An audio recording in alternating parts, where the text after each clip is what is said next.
तर जय शिवराय भावांनो, आज आपण तुम्ही थंबनेल बघून तर ओळखलाच असाल की आजचा व्हिडिओ कशावर आहे. तर आता हनुमान जयंती जवळ येत आहे आणि हनुमान जयंतीनिमित्त खतरनाक असं बॅनर बनवलेलं आहे आपण. आणि या बॅनरची जी PLP फाईल आहे ती आपण डिस्क्रिप्शन बॉक्समध्ये दिलेली आहे. आणि या PLP फाईलचा जो काही पासवर्ड आहे तो आपण व्हिडिओमध्ये 2 स्टेपमध्ये बोलून आणि लिहून पण दाखवलेला आहे. तर व्हिडिओ शेवटपर्यंत बघू. तर चला व्हिडिओला सुरुवात करू.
पहिला पासवर्ड 05.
आपला दुसरा पासवर्ड आहे 05.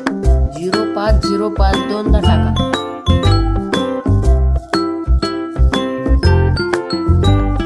आणि आता आपलं बॅनर रेडी झालेलं आहे. इथपर्यंत व्हिडिओ बघला त्याबद्दल तुमचे मनापासून आभार. आणि असेच जर तुम्हाला पण बॅनर बघायचे असतील तर आपल्या चॅनलला सबस्क्राईब करून